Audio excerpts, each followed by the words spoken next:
Fantastic Forum here at Heroes Convention in Charlotte, North Carolina. We're talking to Robert Venditti, current author of X-O Manowar for Valiant Comics. Thanks for being with us. Well, thanks, I appreciate it. Now, of course, Valiant has relaunched, but I have actually been reading X-O Manowar. I was familiar with the title before. I have to say, I love what you're doing.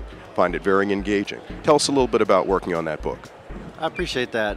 Yeah, I mean, the core concept was always the same from the original Valiant universe. Like, Valiant sort of started up again in May of 2012. They launched with 4 core titles, some of their big properties from the original Valiant universe, and they wanted to keep the core concepts the same, just sort of update it for more of a modern readership because these characters hadn't really been around in about 20 or so years. And so I retained the core concept from the original series, which is this idea that you have this 5th century Visigoth warrior who gets kidnapped by aliens and taken into space. He's held as a captive aboard their ship for several years. He escapes with their highly advanced suit of alien armor, and when he returns to Earth, due to time dilation, it's the modern day. So he's at once the most technologically advanced and the most primitive human being on the planet. And so that's sort of this great, really genius, high concept that has been with the property since the beginning. And so I took that and just sort of, like I say, expanded on that, fleshed it out in terms of who the villains would be in the series, updated it a little bit for the modern day, but really tried to stay with that because it is such a really good high concept. It's one of those, if it isn't broke, don't fix it kind of things, you know. So, and that's kind of Valiant's mission statement with all the books they launch. They want to retain the original core concepts, just sort of, you know, modernize it kind of thing. So. Now, had you been a reader of the original Valiant? I had not. I didn't grow up reading comics at all. I read my first comic book, I was like 27 years old. This would have been around 2000. So Valiant had already sort of come and gone by that point. And that's not really anything against Valiant. Like, even with Marvel and DC, because I wasn't reading comics as a kid, outside of what people know through general pop culture knowledge, whether it be like the Spider-Man TV show or the Superman films or whatever, not really familiar with any of the characters. So when they called me up and asked me about pitching for X-O, I said, you know, I'll be honest with you, not only have I not heard of that character, but like I've not even heard of Valiant, you know. But whereas I used to think that would be like a detriment to me, I think now that it's actually sort of an asset because it allows me to approach every character with a blank slate, and for better or worse, whether a pitch gets approved or not, at least I can have a take on it that maybe somebody who's been a lifetime reader of comics doesn't have, and maybe that makes me unique in some ways. So. Well, certainly bringing you know, a fresh perspective to all the material. How did you prepare yourself to write that book? With the pitch, I read, you know, I did a lot of research online into the character and things, and then I read, I guess it was probably like 8 issues, you know. After my pitch was approved and I was going to be the writer, I went and read the entire original run, which is probably like 72, I think. The sequencing gets a little weird because there's some zeros and some other things in there, but I think it's about 72 issues of comics. So yeah, I did read everything before I actually started writing the series, but not during the pitch phase. I see. Where are you sort of thinking about taking the character? I mean, yeah, I am hopefully going to be on it for the foreseeable future. You know, we have plans that are definitely, you know, sort of the end of the current arc that we're working on, which is called Planet Death. We'll end it at issue 14. And that's sort of the culmination of the first long-form story arc of the series, which was a lot of what my pitch was. But now we're going to start into the next long-form arc, which will go for another year, year and a half, or whatever have you. And so it's going to be much more of an Earth-based, whereas in the first year and a half of the series, he was going up against these aliens called Divine, who are the original aliens that abducted him, and he escaped from them, and now they want their armor back and all those kinds of things. So it's very cosmic in that sense. The next arc is going to be much more grounded. You know, he's going to basically come back to Earth, and the ancestral lands of the Visigoths are modern-day Romania, which they were chased out of by the Huns, and that's how they ended up in the Roman Empire.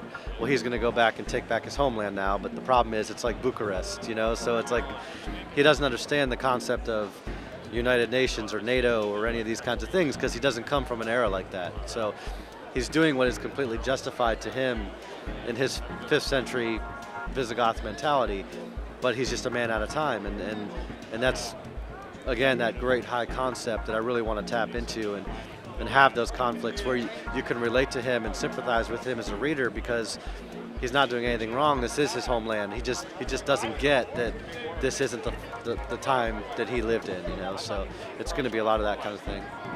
Well, when the cat, because I have a real close friend who is a huge XO Manowar fan, his first person to introduce me to the character, and when he was telling me about it, he said, "Oh, this is essentially Conan the Barbarian in Iron Man's armor," which I thought was very succinct in terms of how he put it. What has the fan reaction been to the new XO and your take on it?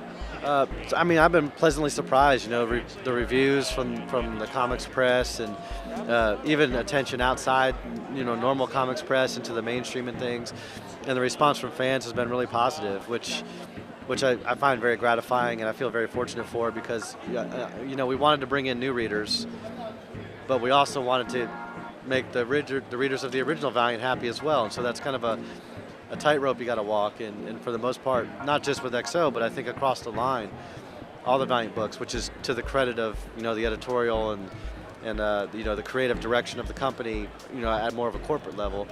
You know, they're all helping us write stories and allowing us to write stories in a way that is doing that, and so it's sort of a big team win for everybody, you know.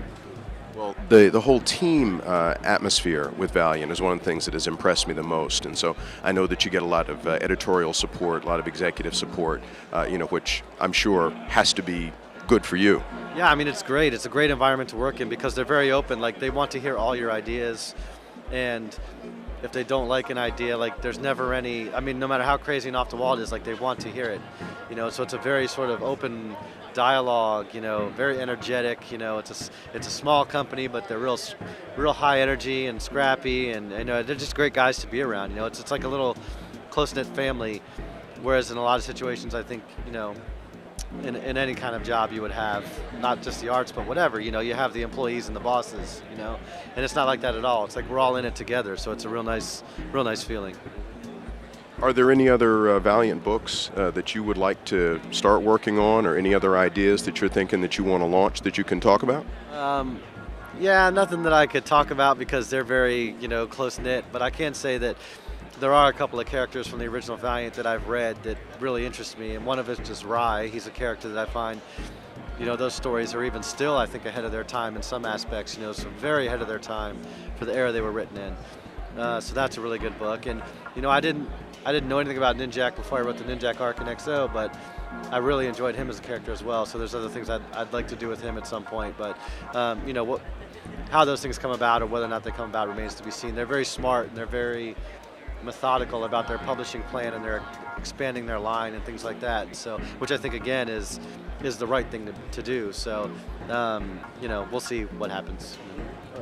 Now, also, you have just had a sort of milestone just recently, as you have become the new writer on Green Lantern. You know, and I you know those are big shoes to fill, stepping in behind a guy like Jeff Johns, and after all the time he spent on that book. How did you get that particular gig? And you know, what are your feelings about you know, how you step in and take over this character, you know, after this other guy's run that, you know, everybody is talking about is like, oh, it's epic, it's this, it's that. Yeah, no, and those are accurate descriptions. I mean, he is a great writer, and, you know, just like XO, I didn't have a real familiarity with Green Lantern before they asked me to pitch for it, but I went and read, you know, the entirety of Jeff's run, and just the wonder and the epic scale and the imagination that he brought to the series, and the creativity and the way he built out the mythology. It's all just really, really good stuff, like in a lot of ways the best of what comic books can be. And so I don't try to look of it from the aspect of like filling his shoes, because honestly, you know, his shoes can't really be filled, you know. I mean, he wrote the book on these characters literally, you know, so all I can really do is come in and just tell the stories that I like to tell the way I know how to tell them, and hope that the audience likes them, you know. So I don't try to look at it from the aspect of I'm competing against his run or whatever. I'm just gonna try to bring my own creativity to it, and definitely try to build on the things that he's done, because he has laid this really great foundation. So just pull on some of these great plot threads that he's established over the years, and hopefully people like the result, you know. Well, I happen to think that you're a very talented writer. I had, you know, again, been familiar with the XO character, and you know, sort of boned up a little bit before I had, you know, started looking at the new run. And I mean, me personally, I really like the stuff that you're doing. Versus, I mean, and that's no indictment of what Valiant was doing before with the character, but I think that you've got a really fresh take on it. I thought that it was really exciting. You know, the way that you introduced him getting the armor and coming back to Earth, and you know, I mean, I thought that was really engaging. Thank you. Well, no, I appreciate that. That's very high praise because the original XO is, one of the most successful properties in the history of comics. It's, very, very well liked, beloved character from the original Valiant. So, again, to be able to take it and do something that I feel like is my own, but still, stays true to that, and to have people like it is, I feel very fortunate that people are responding to it that way. So. Well, now, just in terms of you as a writer of comics and what you're doing right now, are there any particular characters that you would like to be able to take up and write at some point? Yeah, again, because I didn't start reading comics until later, it's not like I grew up with these sort of burning, Superman or Spider-Man stories or whatever have you inside me that I'm just dying to get out. I like the challenge of somebody calling me with an XO. It's a character I've never heard of in my life, and the discovery of it, and researching it, and learning about it, and all that kind of thing. It's like a blend of like research and creativity, because you're reading up on the character, and as you're doing it, ideas are coming to you, and you're trying to follow those plot threads and see where they go, and all these kinds of things. And so, I don't really have a story or a character I'm dying to work on. I really like it when somebody just calls me out of the blue with something, and it's like nothing I ever thought I would do, and didn't even know it existed, and now here it is, an opportunity to work on it. So it's the newness of all that, I think, is what really appeals to me too. Well, you seem to rise to the challenge. I expect that you will continue to do so. Thank you so much for your time and for your insight on what you're doing and on these various characters. And all I can say is I can't wait to see what you come up with next. Thanks so much. I appreciate you having me on.